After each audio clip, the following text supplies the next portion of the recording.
नमस्कार विद्यार्थियों। हिंदी में हम एक नाटक पढ़ रहे हैं जिसका नाम है कबीरा खड़ा बाजार में। पिछले लेक्चर में हमने इस नाटक का तीसरा दृश्य जिसका अध्ययन किया, जिसमें अंत में कोतवाल एक बूढ़े एक अंधे भिखारी को कोड़े लगवाता है। 4 ही कोड़े पड़ते हैं कि अंधे भिखारी के प्राण निकल जाते हैं।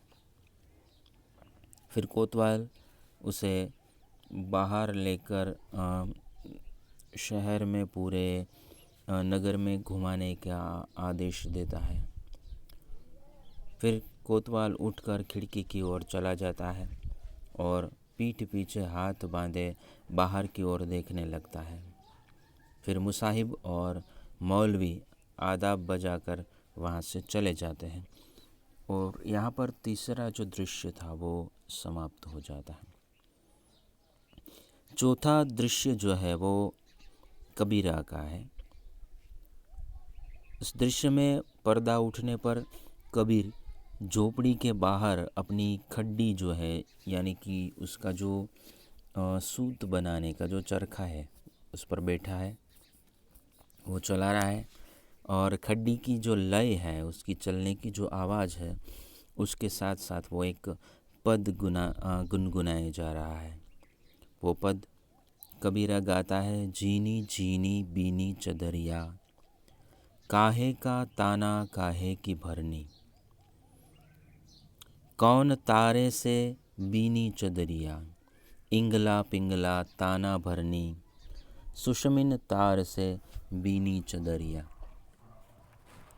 सुर नर मुनि सब ने है ओढ़ी, ओढ़ के मैली कीनी चदरिया, दास कबीर जतन ते ओढ़ी, जो की त्यो धर दीनी चदरिया। तो इस पद का भावार्थ कुछ इस प्रकार है। यहाँ पर चदरिया यानी हमारा शरीर। तो यहाँ पर कबीरदास ने हमारे शरीर को एक चादर बताते हुए अपना पद लिखा है और कहा है कि ये शरीर रूपी जो चादर है, न जाने कौन से तानों बानों से बनी है, कौन से तारों से ये बुनी गई है, उसकी बुनाई हुई है, उसकी गुथाई हुई है। हमारे शरीर में जो इंगला पिंगला या नाड़ी होती है, उसको कबीरदास ने ताना माना है और कहा है कि इंगला पिंगला ताना भरनी, और सुषुम्ना जो नाड़ी होती है वो तार से बीनी चदरिया। ये चदरिया हर कोई ने ओढ़ रखी है। शरीर जो जो भी धारण करता है वो इस चादर को ओढ़े फिर रहा है, चाहे वो सुर हो यानी देवता हो, नर हो यानी मनुष्य हो, या मुनि हो, सभी ने ये चादर ओढ़ रखी है और ओढ़कर अपने आचार से उसे मैली भी की है। लेकिन कबीरदास कहते हैं कि दास कबीर ने भी ये चादर ओढ़ी है, लेकिन उसे बड़े ही जतन से ओढ़ी है, उसे ज़रा सी भी मैली नहीं होने दी, जो कि त्यों धर दीनी। तो इस प्रकार कबीरदास एक पद गुनगुना रहा था। तभी वहाँ पर रैदास और पीपा आदि जो लोग हैं वो वहाँ पर आते हैं, यानी उसका रंगमंच पर प्रवेश होता है। उन सबको देखकर कबीरा कहता है कि आओ रैदास जी, आओ भाइयों। उसकी जो खड्डी है वो चलती है तो इसमें से अपनी सुरताल निकलती है। उस ताल पर गाते हुए खूब आनंद आता है। रैदास ने कहा कि कल तुम किसी से मिलने गए थे कबीर? कबीर ने कहा कि हाँ, इधर एक बहुत ही बड़े महात्मा बैठते हैं और वो दक्षिण से आए हैं, यानी दक्षिण से आए हैं। पहले तो मैं छिप लुक कर उसके प्रवचन सुनता रहा, लेकिन वो तो मेरे दिल की बात कहते थे। मैं उनकी बातें सुनता हूँ तो लगता है कि मेरे अंदर की गांठें खुल रही है, जो मेरे अंदर अज्ञान की गांठें हैं वो खुल रही है। मेरे सारे संशय दूर हो रहे हैं। वह प्रेम की बात कहते हैं, ऐसा प्रेम जिसमें न व्रत है, न उपवास है, न पूजा है, न पाठ है, न ऊंच है, न नीच है। उसमें तो बस सबके लिए प्रेम भाव है और भगवान की भक्ति है। थोड़ी देर रुकता है, फिर बोलने लगता है कि पहली बार जब मैंने उनका प्रवचन सुना तो रात भर में सो नहीं पाया। तभी मुझे लगा जैसे अंधेरे में प्रकाश की किरण फूट रही हो। मन में कहा कि कबीरदास, तुम अनपढ़ हो तो क्या, तुमने बात तो समझ ली, जीवन का महामंत्र तो पा लिया। मनुष्य से प्रेम करना ही भगवान की सच्ची आराधना है। तभी मेरे मुंह से निकला कि पोथी पड़ी पड़ी जगमुआ, पंडित भया न कोई, ढाई आखर प्रेम का, पढ़े सो पंडित होए। लगता है जैसे मुझे गुरु मिल गया है। रैदास जी, उसने मेरे दिल की थाह पा ली है। यानी जैसे उसे पता चल गया है कि मेरे मन में क्या चल रहा है। फिर गाता है। धीरे धीरे उसके साथ बाकी जो रैदास, पीपा आदि जो साथी है वो भी गाने लगते हैं। सब गाते हैं, जब मैं भूला रे भाई, मेरे सदगुरु जुगद लखाई। न हरि रीजे जब तप किन है, न काया के जारे, न हरि रीजे धोती छांडे, न पांचों के मारे, दया राखी धर्म को पाने, जग सो रहे उदासी, अपना सा जीव सबको जाने, ताही मिले अविनाशी। यानी जब श्री हरि भी हमसे रूठ जाए तब वो गुरु ही है जो हमारी रक्षा करते हैं। तभी वहाँ पर सेना नाम का एक आदमी भागता हुआ आता है। कबीरा कबीरा ऐसा पुकारता हुआ वहाँ पर आता है। कबीर कहता है कि क्या है सेना, इतने घबराए हुए क्यों हो? सेना ने कहा कि सुनो कबीर, सुनो भाई रैदास, तुम्हें याद है वह अंधा भिखारी जिसकी कुटिया में तुम एक बार गए थे? कबीर ने कहा, हाँ तो बड़ा मीठा कंठ है उसका, गाता है तो लगता है आकाश से चांदनी झरझर कर उतर रही है। सेना ने कहा, उसकी लाश ला रहे हैं। ये सुनकर तीनों चुप हो जाते हैं। सेना आगे बोलता है कि कोतवाली के सामने तुम्हारे कवित्त गा रहा था। कोतवाल ने उसे कोड़े लगवाए, चौथे कोड़े पर ही दम तोड़ गया। शीघ्र ही ढोल बजने की आवाज़ सुनाई देती है। भाला उठाए एक सिपाही आगे और एक पीछे। कहारों के कंधों पर अंधे भिखारी की लाश एक ओर से लाकर दूसरी ओर को ले जाई जाती है। ढोल बराबर बजता रहता है। कबीर ये सब देखकर दुखी हो जाता है और कहता है कबीर कि उसकी माँ भी अंधी है, उस बेचारी पर क्या बीतेगी। उसकी माँ कहती थी कि बेटा, तेरे कवित्त गाता है तो भीड़ इकट्ठी कर लेता है। जब से तेरे कवित्त गाने लगा है हमारे घर में चूल्हा जलने लगा है, और देखो अब मेरे कवित्तों के कारण अपना बेटा ही खो बैठी है। रैदास जी ने कहा कि कहो। कबीर ने कहा, रैदास जी, और भी तो लोग हैं जो हमारे कवित्त गाते फिरते हैं। वे कितने चाव से हमारे पास आते हैं। अंधे भिखारी को मार डाला तो उनकी जान पर भी तो आ बनी है। पंडे मौलवी और कोतवाल के आदमी उसे भी नहीं छोड़ेंगे। तो सेना ने कहा कि मैं सोचता हूँ उन लोगों को मना कर दे कि हमारे कवित्त गली बाजार में न गाए, ताकि उन पर कोई मुसीबत न आए। कबीर सोच में डूबा रहता है, फिर बोलता है कि नहीं रैदास जी, इसका यह उपाय नहीं है। हम स्वयं मिलकर अपना समागम लगाएंगे। कोतवाल तो यही चाहता है कि हम चुप हो जाए, हमारी आवाज़ बंद हो जाए। पंडे मौलवी भी यही चाहता है। नहीं रैदास जी, अब हम मिलकर अपने कवित्त गाएंगे, गली बाजार में गाएंगे, समागम करेंगे, हम सत्संग लगाएंगे। फिर दुखी हो जाता है। अंधे भिखारी की माँ के बारे में सोचने लगता है और बोलता है कि उसकी माँ पर क्या बीत रही होगी, दुखों की मारी माँ। रैदास ने कहा कि तुम ठीक कहते हो कबीरदास, हम सत्संग लगाएंगे। सेना पूछता है पर लगाएंगे कहाँ पर? कबीर ने कहा कि कहीं पर भी, किसी सड़क के किनारे बैठ जाएंगे, इधर ही यहीं एक चबूतरा है उसी पर बैठ जाएंगे, गलियों में घूम घूम कर गाएंगे। अंधे भिखारी की माँ दूर से रोती हुई आती है। एक छोटे से लड़के के कंधे पर उसने अपना हाथ रखा हुआ है। अंधी माँ आती है और बोलती है कि कबीर वाह रे, मेरे नंदू ने तो आंखें मूंद ली, तू कहाँ है? कबीर कहता कि यह रहा माँ, मैंने सुन लिया है।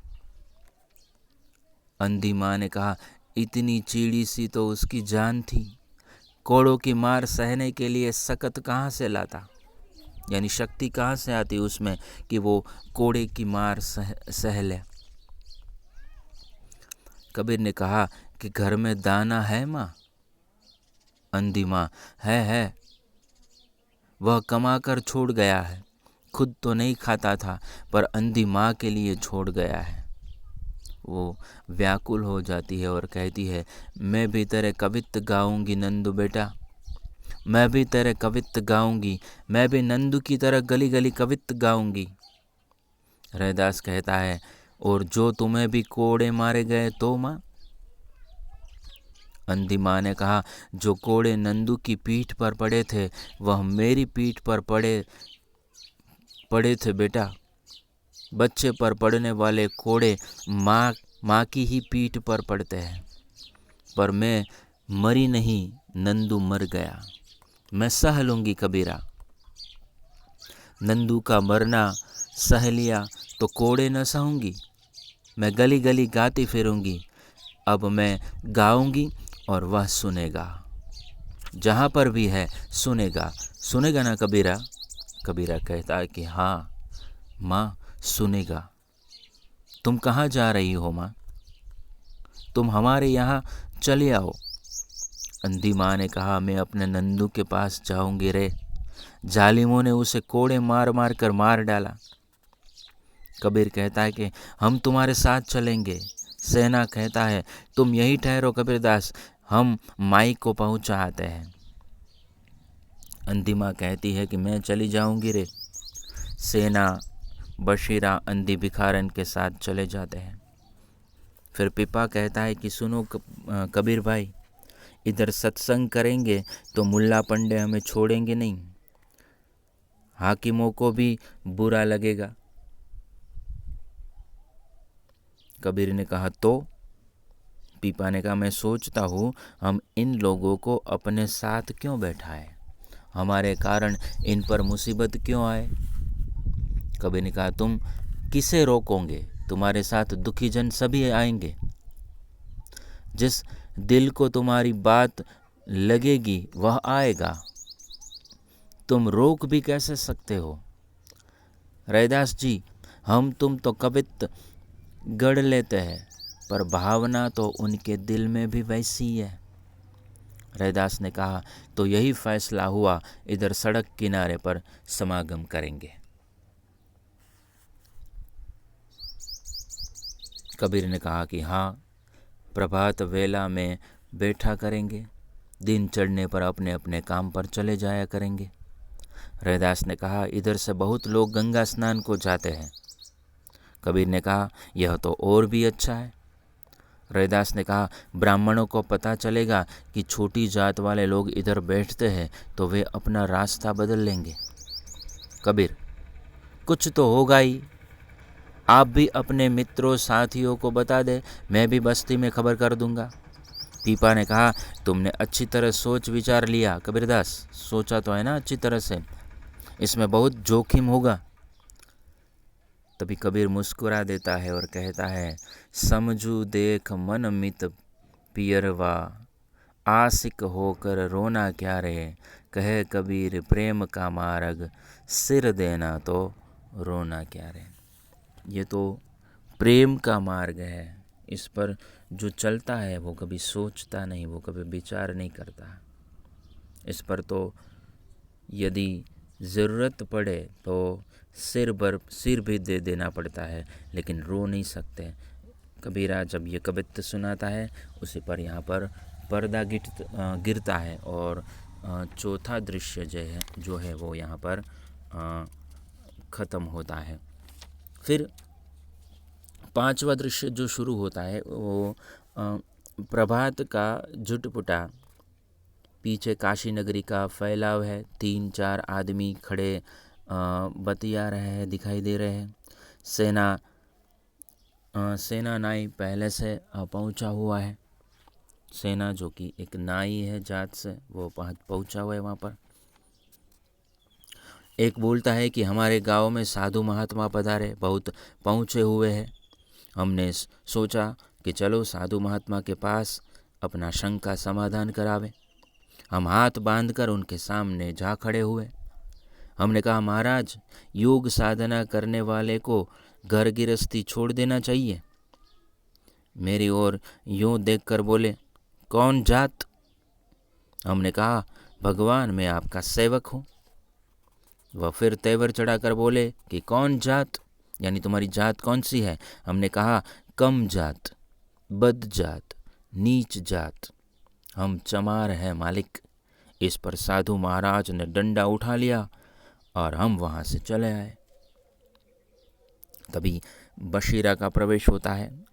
उसने अपनी मशक उठा रखी है। मशक यानी चमड़े का ऐसा एक पात्र होता है जिसमें पानी भरा जाता है।